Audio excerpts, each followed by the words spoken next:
Okay, so the first question asked, what is an internship? An internship is an opportunity for students to get learning experience in a career field in which they are like interested in or perhaps interested in. It's really an experience that's meant for trial and error, really. To get your foot in the door, to get your feet wet, to see if you're gonna like this profession or not. Second question asked, why is an internship especially important to Latinx and diverse students? Well, an internship is especially important for Latinx students because it opens up the door for us when we're looking for career opportunities. It could give us the edge over another applicant if we have a really good reference and recommendation. And as a Latinx person, I take a lot of pride in having a great work ethic. So that could be where the recommendation comes in. Oh, hey, look, this kid has a phenomenal work ethic. You guys should definitely hire him. So I think it's very important for Latinx students. What do employers want from an intern is the third question of the assignment. Uh, what I said is that employers want interns to ask questions and pay attention to what's important. For my internship experience, my employers always wanted me to have a notepad on me at all times, 24/7, in case I had to write something down that was very important. I have realized that they really appreciate it when you ask questions, when they give you certain tasks to do. So I've realized that they give you an assignment where they expect you to not know what's going on. So they kind of want you to ask questions before you do something wrong. Um, Most importantly, I think what they want you to do is to give 110%, even if you do not like the assignment. I remember getting told to use mail merge one time, which is something you do with the Microsoft uh, software. I had no idea how to use it. My boss didn't know how to use it, so I had to, figure it out and then do research and ask questions about it around the office to know how to use it. So, I mean, they want you to go above and beyond for tiny tasks, but you do it anyways because you have to show that you care about the job at hand. The next question is, what types of behaviors can you engage in as a Latinx intern to satisfy employers' expectations and to keep the door open for Latinx interns? For starters, always bring a lot of energy into the workplace. That's what I like to do. Smile, even though you're not happy, just smile anyways. As Latinx people, we should take a lot of pride in our work ethic again and should relish the opportunity to really impress. This will want employers, like, hopefully, this makes employers be like, oh, look, this Hispanic kid did really good in like my internship. I want to hire more. I mean, it's common sense, really. And then over time, these employers will realize Latinx interns have a special quality that no other people have. Question number 5 is, what is a mentor and how can Latinx interns benefit from internship mentors? Okay, so a mentor is someone who could give you guidance um, in a certain art or profession. So, because I was in RHB, I got a mentor who's an assistant district attorney in Brooklyn, and it's someone who I think you should be able to trust and rely on to ask questions about the type of work you're seeking to do. So obviously, if you want to become a lawyer, you should probably seek a mentorship in the legal profession. And if you already know what type of lawyer you want to be in, you should have a mentor that is in that exact career profession that you're seeking to work in. If you want to be a corporate lawyer, you should definitely seek a mentorship from a corporate lawyer. Um, I also think having a mentor could play a key role in the legal profession because it could guide you through certain stages of your career. Especially as a Latinx person, I don't know anyone who's a lawyer, so it's definitely going to help having that advantage, having someone older than me who's already been through these steps, especially law school. They're going to be very important as a 1L. So, the next question said, oh, and I also want to add, like, also many white students in the legal field have family ties or connects in the legal profession that guide them through this type of work. So it becomes smaller for us Latinos. So it's very important we seek mentorship and take it very seriously. The following question, asks, how can internships serve as a career compass for Latinx students, interns? Um, Internships, I would say, could be disappointing or could be life changing. Sometimes internships can be a pilot stage for your career. Maybe some of us had our eyes set on one career and then realized, oh, after this internship, I don't think this career is for me.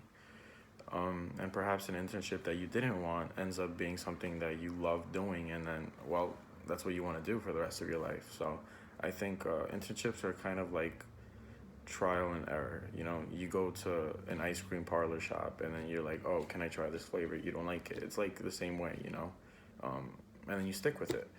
I think it's very important to give internships time. I don't say quit after the first 2 weeks of not liking it. You should definitely give it your all for the first few weeks.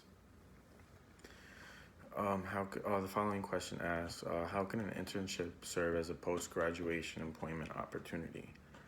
Well, a lot of employers, from what I've heard, don't want to train new people. So I think they would rather promote or hire from within. I think if you make a lasting impression in your internship, you have a really good shot of getting hired there full time when that internship ends. So for me, example, at the Hispanic Federation, I was given a few job opportunities that were like full time, but they weren't in the career field that I wanted to go into, and I'm still in college. Like, I'm a senior right now, so it wouldn't make sense for me to take up that extra burden. It just wouldn't be logical. It was nice of them though to offer me these opportunities, and it was definitely a sign that I did a great job as an intern. And a lot of the people who work there full time were interns themselves, so it was good to hear that they give opportunities to the interns. The next question asks, what other tips would you recommend to Latinx students who are seeking an internship or who are interning? So this one I wrote out. I would say it's, get your feet wet. I remember applying for an internship and I did not care where it was as long as they did some good in the world. So I wanted to do something in the nonprofit field. Well, I was like prioritizing that. So I was looking through my emails because John Jay always sends a bunch of emails. And then I found an email from a couple weeks before, um, mentioning the Hispanic Federation. So I emailed them very quick, even though I had absolutely no experience at all other than cutting cold cuts in a supermarket. But I heard they did good things, so I applied anyway. Screw it, why not? I mean, you got to get experience somehow. So I applied with an almost naked resume and cover letter expressing my passion for the Latinx community, and which Latinx studies was my minor, so I knew a lot about that. So that was good for the interview. And I talked about the shift in political climate. I knew it was a popular place because I've heard of the organization before, so there were certainly other applicants, but I had to find a way to ensure that I was like hired. So I went in to my interview in a suit and tie, even though they didn't require a suit and tie. It's a nonprofit place, so they take these things very like super chill with the dress code, but I didn't care. I went in suit and tie, first interview, and then my first day there, just because it makes a lasting impression. I remember doing the cadet process with NYPD, and they said no matter what happens, you always go in a suit and tie for your interviews. And yeah, I'm definitely gonna do that from like now, like I mean forever. I mean, you should always be in business professional attire when you go for these interviews. Doesn't matter what profession you're going into. It just demonstrates top level of professionalism. Um, and then for my interview, for tips, I would say just be yourself, and then try to make it into dialogue, and have like a genuine conversation about certain topics. Like, so this was involving the Hispanic community. I made sure we discussed, I mean, I didn't make sure, but she asked questions about the Hispanic community, and then I did my absolute best to like release all the information in my head that I was retaining about the Hispanic community. I mean, I was telling her all the details about like how important the population is going to be by 2025, especially politically wise, and then how important the Hispanic community is in New York City, how it could be, how it's underserved, and a lot of things such as like education, yada yada yada. I was nervous, but like I knew what I was talking about, so it helps to be prepared academic-wise if you're going into these types of internships.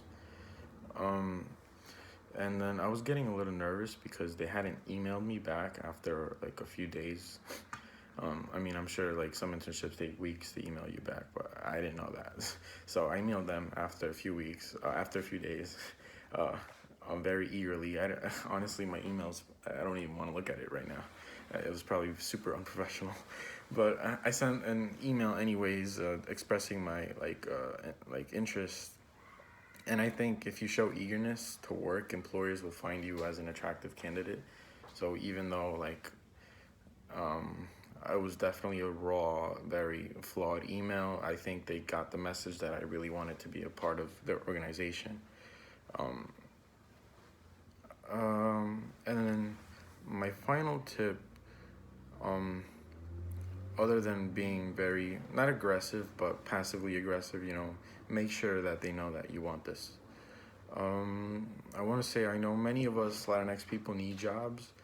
I worked my butt off my first 3 years of college, so it was hard to get even an unpaid internship. But trust me, I would say apply for one anyways, just to get your foot in the door. Work the extra few hours a week unpaid. Try to make some budget cuts just to make it happen. In time, you will have proper professional experience that will help you obtain a paid fellowship or internship programs, so you could quit your job that you don't want to work out for the rest of your life. Like, I got 2 fellowships this year that wouldn't have been possible last semester when I couldn't even apply to certain unpaid internships that required a 3.5 GPA. It was just not possible a year ago, but now it is because I have an unpaid internship under my belt that gave me a lot of experience. And it worked out for me, and I know it could work out for other people. It's not really a hard algorithm to figure out. Some weeks I was doing 47 hours a week with work and unpaid internship. And I remember this week I worked 47 hours that week.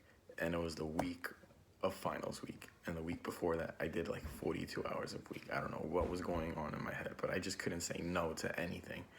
I learned how to say no though. Before I knew it, and then before I knew it, I was getting like paid opportunities, and like they were giving me full-time position. So I think it's important to just say yes in certain situations.